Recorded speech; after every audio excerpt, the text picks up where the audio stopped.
Last season, you just parted ways with Celta. It was very close after that disappointing experience. Looking at it from more of a distance, how do you see these recent changes? Do you still have that impression that it's a club that maybe doesn't quite know which way it wants to go? Well, of course, this is a very interesting question. I know that the process that led to me to go to Celta was a process that had some time. And I think they did it well in the way they did it. They even followed up my training sessions, they followed my games. We spoke many times. I confess to you that I didn't understood, even in summer, because I spoke with Celta in summer, I didn't really understood how it was possible to change Juan Carlos Unzué, because after making one season, a regular season, well, the team had some ups and downs, but things were quite okay. But after how they went from me, or from talking with me to Mohamed, that made me, wow, what's happening here? Anyway, a few months after I left Nantes, or a few days after I left Nantes, immediately I was contacted, something like, Miguel, things are not going well here, wait, don't get any compromise, because we believe that we want you to come here. What I know is that the sports policy of the club is not very easy, because Celta has a sports director, but also has the sports director in the club, that club's director, club manager, that his name is Antonio Chavez, that has a very, very strong influence over the president, and maybe many of the decisions are not taken by the sports director, but also by this board. I know that it's a three-man option. Choosing the coach is always a three-man option. But I know that the influence over the president from Antonio Chavez is very strong. So I don't know. I think that, of course, if there's any idea to follow, the club should follow in order to have some continuity, even for the players to have more easy changes from one coach to another one. Because in the end, this has always to do with what can your players do to help the club and taking the best out of them. Our job as coaches is to make easier the work of the players, to organize them, to make them believe in some idea, to make them believe in what they're going to do every day. And also after how the structure is capable to solve a group of problems that are not many times in the hands of the coach, but much more in the hands of the structure itself. And I think that Celta has to probably make some moves ahead regarding this help on the work of the coaches. Because it's not always a matter of if you have the players, if you have the coaches, it's the moment and how you work with the players, the moment you introduce some questions that will lead you to success in the team, the way you are capable indeed to create a very strong background in order for the coaches to succeed. Celta is a huge club with a huge afición, has a group of players. We cannot say that it's not strong in this season, and this season with the changes we saw in the group, the group is very, very, very strong. Of course, I'm not also happy because I stayed with a little bit of Celta in my heart, and the people of the city for sure. But indeed, difficult to see how these players cannot perform in a different way. The new manager, Oscar, has certain similarities in terms of his managerial career with you. He's trained in Greece, he's trained in France. What kind of perspective does that give you, and him presumably going to Celta for a first experience in La Liga Santander? First of all, I believe that when we see the conditions that Celta has, we all believe that we can do a good job. Because you look the players and you believe that you have quality. You look the conditions of the club, the stadium is incredible. Celta is building now a new training ground that will be probably, well, among the best ones in Spain. Celta is a club that has the privilege to approach a coach and say, we have money, don't worry, for everything. I was approached like that. We don't have problems with money. Money, if you go on the bank, you see how much money we have. So they have a very strong machine in order to produce money that doesn't come only from the sales of the players. Celta was capable to deny selling Maxi in January, selling Lobotka in January, creating even some problems inside the team with these players by not letting them follow a little bit a different path. I remember Maxi Rodriguez situation in January when we had Iago Aspas injured and no other striker in that moment. It was Manolito Ape, our third striker. And as you remember also, Maxi Gomes got a red card in Getafe, and we played with Levante home without strikers. Brais Mendes played in the front. And we lost 4-1 after a very important game in Getafe. So this kind of decision, and we fight it all January in order to take a striker for the club, but the decisions were not made, or the club didn't make these decisions, because the question of sports side and managing financial side, sometimes in Celta, well, the things are a little bit not clear. A bit confused. Let me tell you that Minhambre Filipe is a very, very, very important person. I believe that his work he wants the best for the team. He works very good. He knows the market. He knows what to do. But I believe that his job is not an easy job in Celta. I wish the best for Oscar. I believe he made a very interesting start. I'm sure that the things will change completely now with this paron, with the stop of the championship. What we saw in the game with Barca will be, at least in terms of structure, for sure, he will change, going more for what he believes is good for him, and he controls more, he likes more, and better for the team. But also, let's see how these players, after so many changes, how they are capable, because they are serious. They work serious from the very first day to the last day I was in Celta, and I saw the same with Fran, how they were committed with the coach, fighting for him. Yeah. I remember that 3 games before I left, in the game of Levante, the structure of Celta wanted to sack me immediately, and the players put the board of the club inside one room and said, "This coach don't go out, because we believe in what we do." So the players are serious. They want to move more. They have quality to make more. It's a pity to see this kind of players that can give so much for Spanish football in the situation that they are year after year. I remember I played against them when I was, or a few of them, when I was in Shakhtar Donetsk. We made the UEFA 60, I don't know if it was round of 36 or round of 16.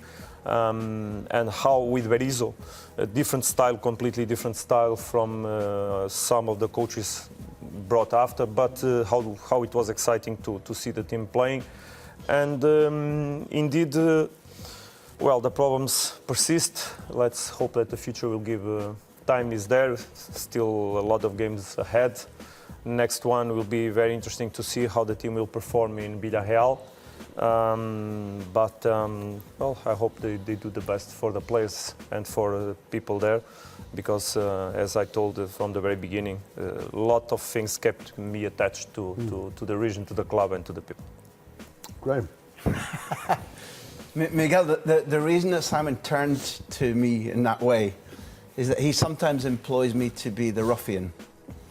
And if I'm completely frank, the way in which Miguel has elegantly and articulately explained that sums up all of my views, except I'd be much, much harsher.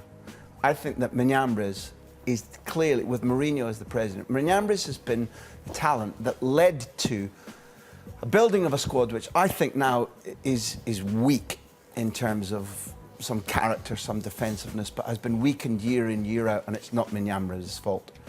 And when Miguel is delicate and polite and gentlemanly in saying that it's a difficult situation, I think President Mourinho is listening to the wrong man in Antonio Chavez. I think that Minhambres has the club at heart. He has the intelligence to design a squad.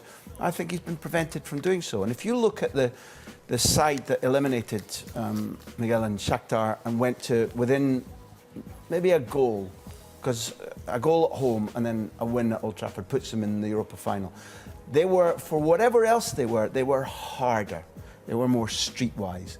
Now, you don't have to keep Roncaglia and Cabral and Vass and Johnny, because sometimes you cash in, sometimes players get older. But what you must do, whatever technical specifications, you try, and this is what is the element of a football director or a sports director's job that is both the most fascinating and the most difficult, because you have to judge character, winning mentality, hardness, people who will stand by you and raise the game when the leader Aspas is out instead of hiding. Now, skipping a lot because it's not my turn to speak as much because I know less, but Oscar, and I've told him so, and he's been very careful in his response, I think he has a massive problem, not necessarily in talent or technique across the squad, but it's imbalanced. It's very flairful when all the new players and the existing talents are massed together and are fit. That's a big question. But secondly, at the back and also in their mentality, I was furious with how they let down their new coach at Camp Nou. They had 15 or 20 good minutes when they understood his idea about where to press, what wing-backs were for, which players to put ultra pressure on, when they'd win the ball back, what to do with it. They looked as if they could compete equally in a night when Barcelona played really, across the board, badly. And they won 4-1 at a canter because 2-1, Celta's players were walking in the face of 1-2s, walking when chasing Luis Suarez. And without knowing them, I can't say then it's their fault, they're weak players. But again, Miguel made the point that if your environment is turbulent every 8 months or every 4 months or whatever it might be, you lose a little bit of integration, you lose a little bit of the subconscious effort that you make. And Oscar has got a gigantic problem to fix, I think. I think they're in serious jeopardy of relegation, not because of quality, not because of their attacking power, not because of the entertainment they'll give us, but their core has been eroded by sequentially not signing as well in leadership and defensive organisation terms compared to what they had. And I think I know, and I think Miguel politely and carefully named the reason for that. I think that there is a voice within the three-man committee that makes decisions at Celta, which is the wrong voice. And I think the evidence is on the pitch and in the league table and in the level of attitude in the performances. And that's my strong view. So Oscar, who is a talented man who believes in a brand of football, we'd all sit here and applaud if he can bring it out, if he can make the team blossom. So good luck to him, and certainly good luck to the club also and those fans. You know, that region, you know, Galicia needs hopefully 2, maybe with Lugo 3 successful teams. I worry hugely about what's in front of Oscar now, and the market could help him, but whose voice will be dominant at Celta Vigo when the market comes around? I mean, it's an interesting point you make. I mean, it's clear to me that all around the world, followers of La Liga are hugely behind Celta. Celta have been one of the teams that I think, you know, putting aside the big 3 or the big 4 or the big 2, Celta for 2, if not 3 decades, have been one of the most entertaining footballing sides around. Now it's Oscar's turn. You've worked under Oscar, haven't you, at Brighton? Does that give you a perspective as to how he's going to face this challenge? I mean, if he took the job, it's because he knows 100% he can make it and he can actually get the best out of these players. We all know there is quality. As Graham said, they are a bit unbalanced. They need to work on the defensive side. I think that Oscar's done that. You know, in the first game against Barcelona, probably people expected him to pick Denis Suarez because, you know, he's a Barcelona player.